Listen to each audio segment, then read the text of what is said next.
My name is James Williams Jr. This is Kung Fu Havoc number 2. This video is about martial arts. Finally! Okay, so what I'm going to do is, this video here is technically an intro to martial arts and the topics that I'm going to talk about when I take this thing outside with some flashlights. Alright, so I'm going to do a video about the resurgence of Taekwondo. And I'm going to talk about other martial arts first. So I got to talk about other martial arts first, right here, right now. And the realization, because today I got slapped in the face by realization. Now I say that because in the 90s, I'm just finding this out today. So I'm really upset. Okay, was that enough reallys? Probably not. But I'm really upset because when I was younger and I was healthier, before I joined the military and all that stuff, and if you go check out Kung Fu Havoc number 1, you can see all of the stuff that I could do in my 20s and 30s. Now, a decade and some change later, I come to find out that I was lied to, because here's how this works. And I guess it must have been because I'm more of a brutal aspect, if you would. I'm not like a brutal person, but I talk brutally and I tell you in a fight, because most fights are, as I learned today, situational. I don't really want to call it that. A fight can be won or lost with words. Alright?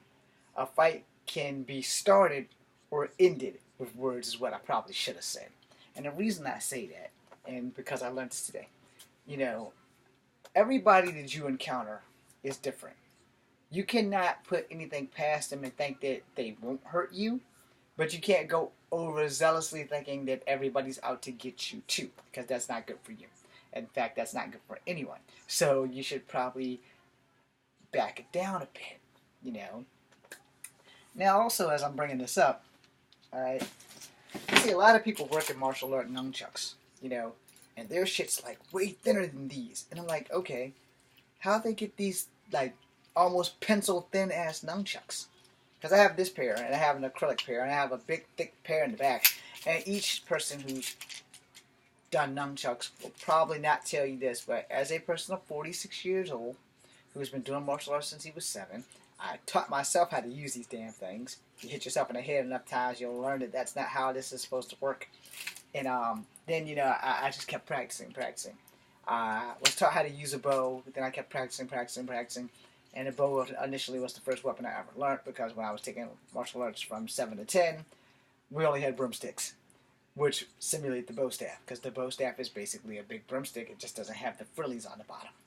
So I watch people when they're whirling their chucks and they're doing all the doubles and stuff that I used to be able to do. There's no footage of me ever doing doubles, and you will never find me doing doubles that I can recall doing. I had some concussions, so I don't remember everything.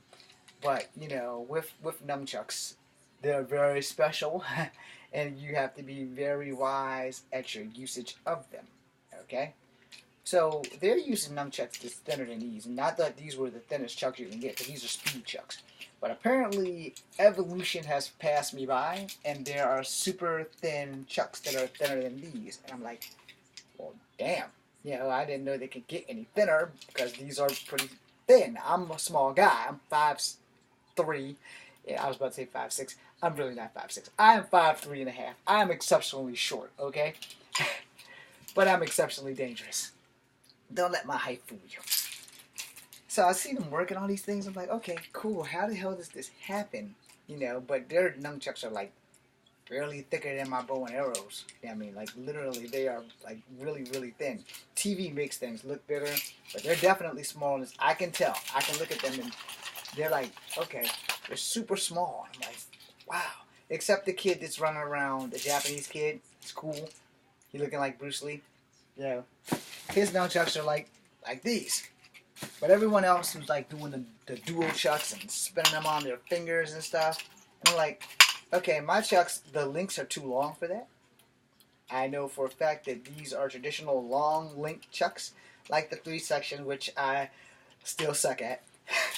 Yeah, you can see some of my videos. I do suck at the 3-section stand, but I can still do it. It's just that I suck at it now because I'm in my 40s and my body doesn't work like it used to because of my hip replacement. Now, that's not an excuse. That's just a fact. Um, the chucks are god awful thin, and I'm like, okay, well, if I had chucks that thin, I could do it too because my chucks are pretty thick. And when them some bitches fly back and hit you, you know you've been hit. But they're doing the double and they're working and all that stuff, and that's great. But as a martial artist, I got completely off track, didn't I? I sure did. As a martial artist, it will behoove you to know some weapons. You don't have to know every weapon, but just know how to use a fair portion. I'm not gonna say everything, but we can go into that in another video. So let me end the video getting back on track, and then I'll make a part 2 to this as well. I'm gonna end the video with this. I learned today that I don't have to be a black belt to teach martial arts. Boom. So let me explain why all these years ago, I just found this out today with 2 martial artists that I was following. One's from here and teaches in North Carolina. Shout out to you. Because they're the ones that told me. And I was like, I just had an epiphany today. Because they're like, what? I was like, yeah, man. Back in the 90s, I was prevented from opening up a school for the simple fact that I asked senseis, what's the standards for opening up your own school? What's the standards for teaching? And this is what I was told by many of the senseis around here, from the Inner Stairway, which was where I went, from the not the 3 Emperors, because they was cool with me. God damn it, the 7 Tigers, the International Black Belt Center, and there was one more. Again, not the 3 Emperors, because they were cool with me, and the guy that teaches that was Creek, and I'm part Cherokee, and Creek and Cherokee are brothers, so that's neither here or there, but he was cool with me. Everybody else except for the Inner Stairway, because my sensei was there until he committed seppuku. The other places, they just didn't like me. They broke the #1 rule of martial arts, which was respect other martial artists and have honor. So they told me, off the bat, you have to have a 1st-degree black belt to teach any martial art anywhere in the state of Virginia.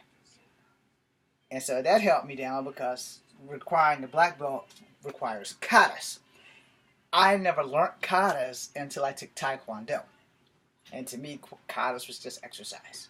They didn't really have a standing in my mindset of what the hell does this have to do with anything. So here, like, crane, first step, block, strike, go into snake.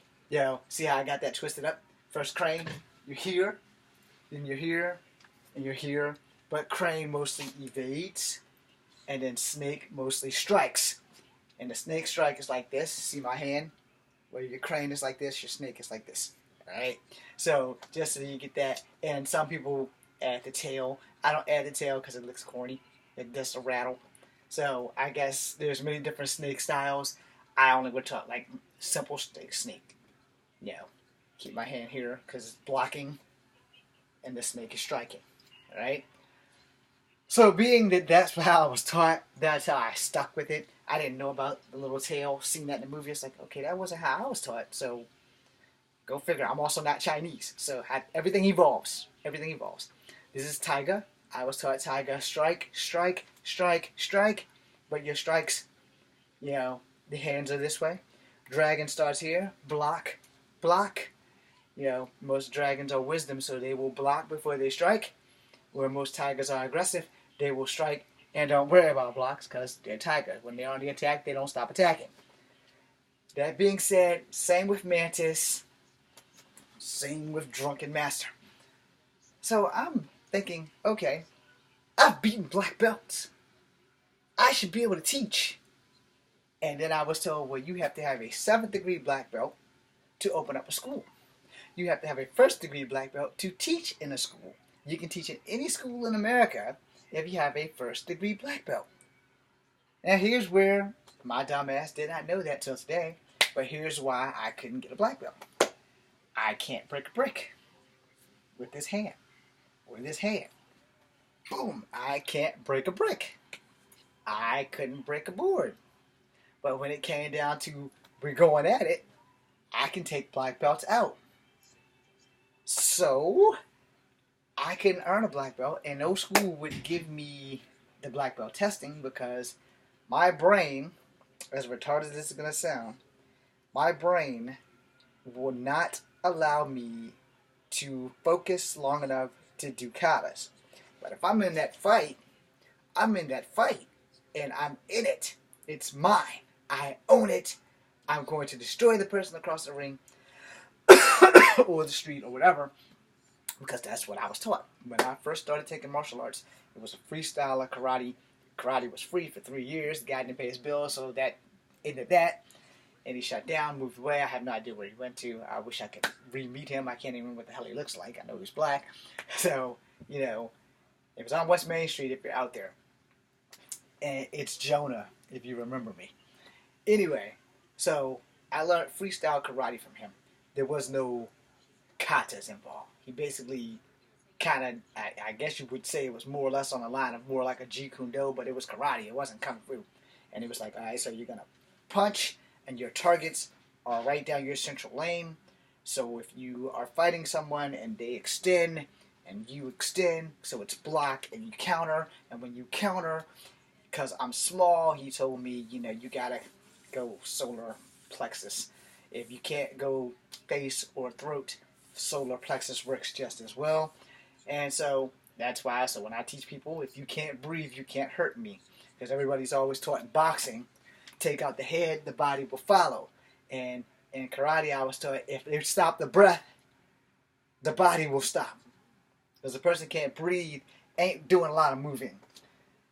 So when I learned that today, that I could have been teaching, I almost flipped my shit. So that being said, I'm going to close out and make another video.